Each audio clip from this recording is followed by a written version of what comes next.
تسمع القرآن. تفسير ديني.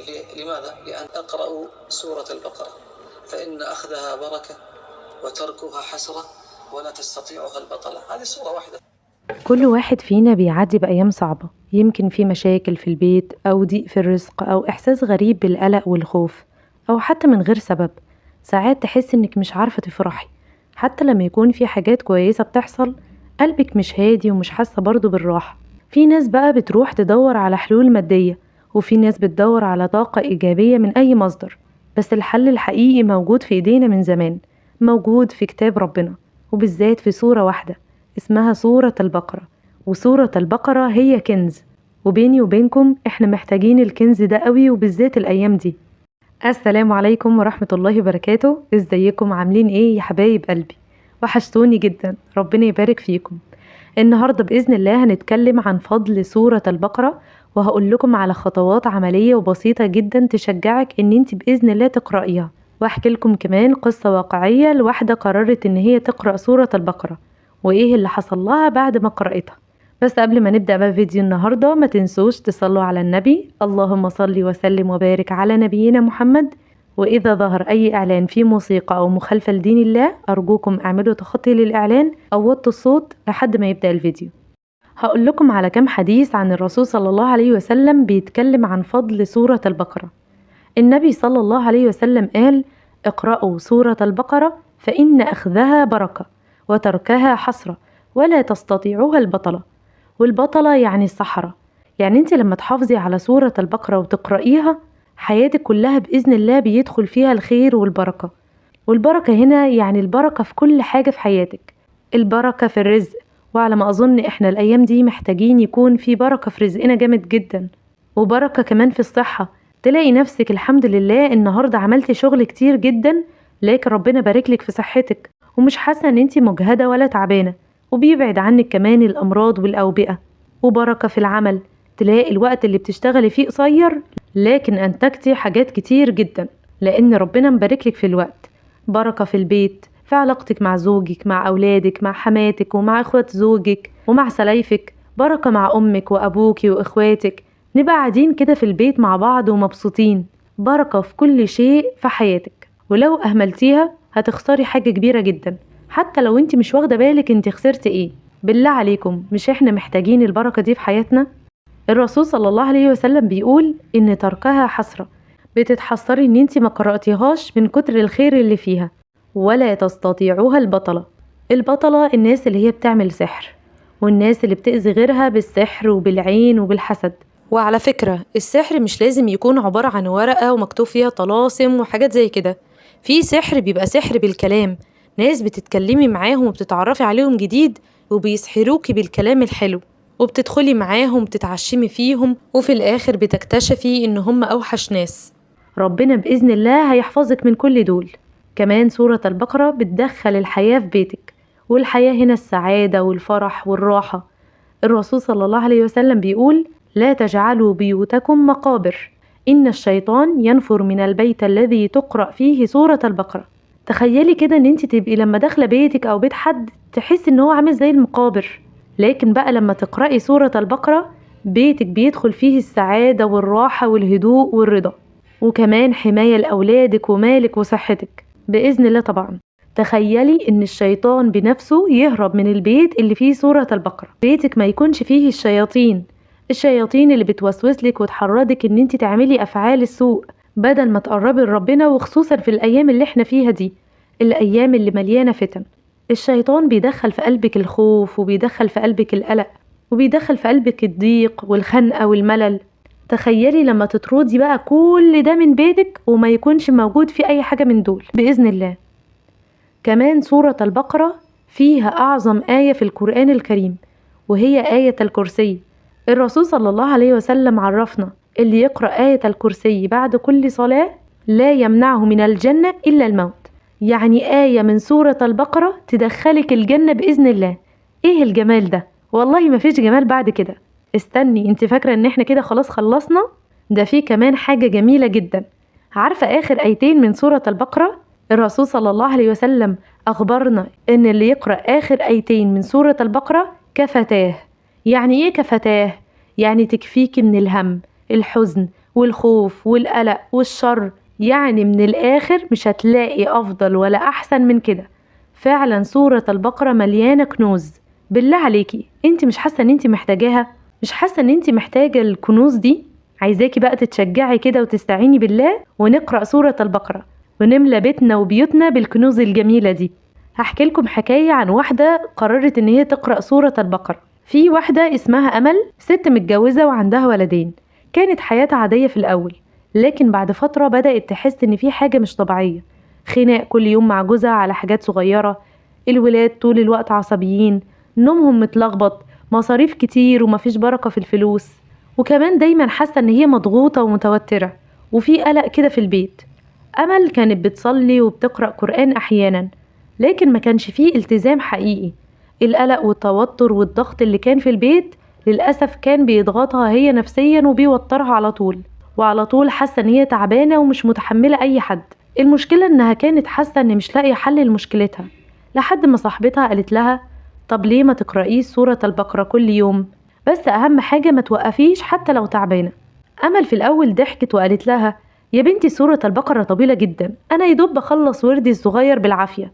لكن لأنها كانت وصلت لمرحلة خلاص زهقت من الوضع اللي هي فيه وتعبت فعلا، قررت إن هي تقرأ سورة البقرة. ده غير إن هي كمان سمعت عن فضل سورة البقرة، ده غير إنها سمعت قصص عن ناس حياتهم اتغيرت لأفضل حال بإذن الله بعد ما قرأوا سورة البقرة. فاستعانت بالله وبدأت فعلا إن هي تقرأ سورة البقرة. اليوم الأول كانت بتقرأ وهي تعبانة وبتقطع كتير والأولاد بيقطعوها وبتحس إن هي بتسرح. اليوم التاني حست إنها بتمشي بصعوبة، بتبص على الصفحات وتحس إنها مش بتخلص. لكن بعد أسبوع من الاستمرار حاجة صغيرة كده بدأت تتغير. قلبها بقى أهدى وبقت تستنى اللحظة اللي هتمسك فيها المصحف وكأنها معاد للراحة بتاعتها. بعد أسبوعين جوزها بقى أهدى معاها وبقى يسمعها أكتر، حتى الأولاد نومهم اتظبط ومصاريف البيت بقى فيها بركة غريبة. وبعد شهر حصلت المفاجأة، شغل جديد من البيت جالها عن طريق واحدة قريبتها، وبدأت تحس إنها مش بس حياتها بتتحسن، هي نفسها بقت إنسانة تانية. قلبها بقى هادي ومطمئن وما بقتش متوترة زي الأول. وقالت فعلا صدق الرسول صلى الله عليه وسلم لما قال تركوها حسرة. تعالي بقى أقولك على خطوات عملية وبسيطة لقراءتها كل يوم بإذن الله. أنا عارفة إن سورة البقرة طويلة وفي ناس بتقول ما عنديش وقت، لكن معلش خلينا صراحة مع بعض، انت لو عايزة تلاقي الوقت هتلاقيه بإذن الله. ويا ستي صدقيني هقولك على خطوات بسيطة جدا تسهلك إن شاء الله إن انت تقرأيها. أول حاجة قسميها على مدار اليوم. سورة البقرة حوالي 48 صفحة، لو قسمتيها على اليوم هتلاقي الموضوع أسهل بكتير. هديكي مثلا لو هتقرأي سورة البقرة بعد كل صلاة فيا ستي خلي 8 صفحات بعد صلاة الفجر، و8 بعد الظهر، و8 بعد العصر، و8 بعد المغرب، و8 قبل النوم. أنا بديكي مثال وانت برضو ظبطيها على حسب وقتك. يعني مثلا أمل كانت حاطة مصحف في المطبخ، وكل ما تخلص طبخة أو تستنى الأكل يستوي تمسك المصحف وتقرأ صفحتين، وفي نهاية اليوم بتلاقي نفسها الحمد لله خلصت قراءتها. وعلى فكرة في الأول بس هتحس ان انتي بتقسميها، لكن بعدين هتلاقي نفسك بإذن الله بتخلصيها في جلسة واحدة. تاني حاجة اربطيها بوقت ثابت أو عادة موجودة. احنا لما بنربط حاجة بعادة احنا أصلا بنعملها بيكون الالتزام أسهل بكتير. هديكي مثال، كل مرة تعملي شاي الصبح خلي فيه 5 دقايق قراءة، أو كل ما تخلصي صلاة افتحي المصحف واقرأي صفحتين. يعني برضو مثلا أمل كانت بتحب تشرب قهوتها بعد الفجر، فبقت أول ما تحط القهوة على النار تمسك المصحف وتقرأ، ومن أول ما تحط القهوة على النار لحد ما تصب القهوة والقهوة تبرد هي شغالة في قراءة سورة البقرة. ولما القهوة تبرد وتقدر ان هي تشربها بتقفل مصحفها، وفي الوقت ده بتكون الحمد لله أنجزت حوالي 3 أو 4 صفح. اللي عاوزة أقوله لكم إن زي ما قلتلك في الأول، اعملي وقت ثابت أو عادة موجودة في حياتك بتعمليها واربطي قراءة سورة البقرة بيها. تالت حاجة اقرأي بصوت مسموع. الصوت المسموع بيخلي التركيز أعلى، وكمان البركة تعم في البيت كله. حتى لو الأولاد حواليكي خليهم يسمعوكي، هيتعودوا على القراءة من غير ما تحسي. انت كده كمان على فكرة بتعملي حاجة حلوة جدا، بتربطي في عقل أولادك إن ماما كل يوم لازم تمسك المصحف، فبتخلي إن شاء الله أولادك النهاردة أو بكرة يقلدوكي من غير ما تديهم توجيهات، لأن هم شايفينك عملي. رابع حاجة، ابدأي ولو بربع ساعة بس، مش لازم في جلسة واحدة تخلصي السورة كاملة، حتى لو قرأتي 3 أو 4 صفحات بس، المهم الاستمرار. وافتكري ان في مقولة بتقول قليل ثابت خير من كثير منقطع. وبرضه في حديث شريف بيقول أحب الأعمال إلى الله أدومها وإن قل، ومعناه ان العمل اللي بتفضلي مستمرة عليه وإن كان قليل هو أحب الأعمال إلى الله تعالى. يعني الاستمرارية في العمل الصالح حتى لو كان بسيط العمل ده أفضل من الأعمال الكتيرة المتقطعة. طب ليه؟ لأن بدوام القليل بتدوم الطاعة، ومع الوقت بإذن الله القليل ده عشان انت مستمرة عليه هيكون أضعاف كثيرة. خامس حاجة، ذكري نفسك بالنتيجة.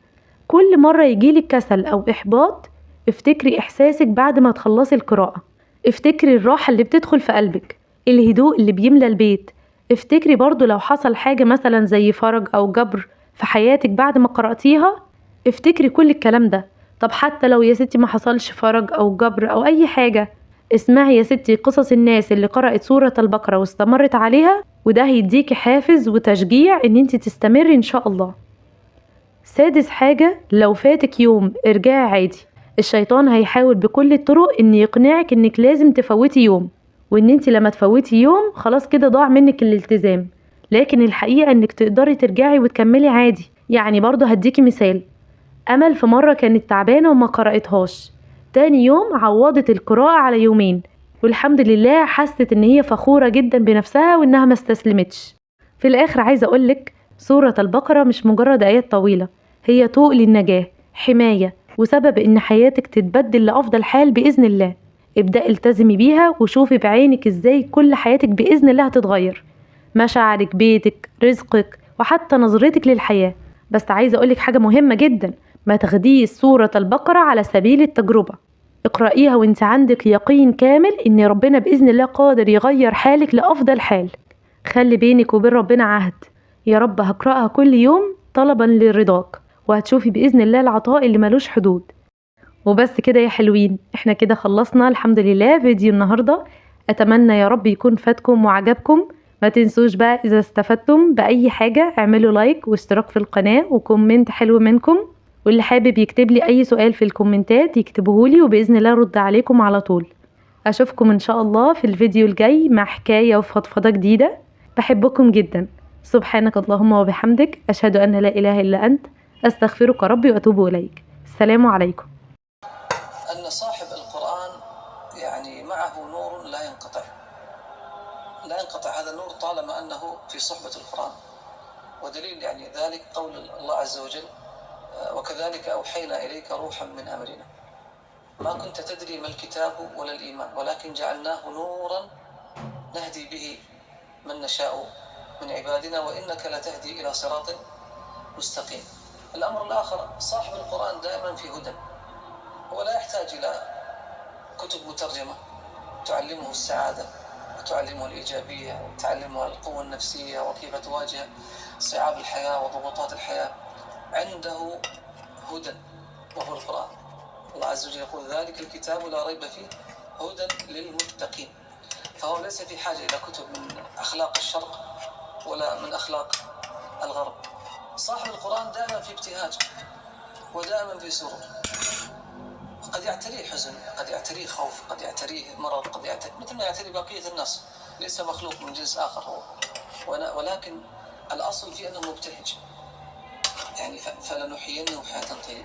قال الله عز وجل في سورة يونس قال يا أيها الناس قد جاءتكم موعظة من ربكم وشفاء لما في الصدور وهدى ورحمة للمؤمنين قل بفضل الله وبرحمته فبذلك فليفرحوا هو خير مما يجمعون. ما في القرآن آية دعت إلى الفرح بالإيمان، قل بفضل الله الإيمان وبرحمته القرآن. فالأمر كذلك ما يترتب عليه.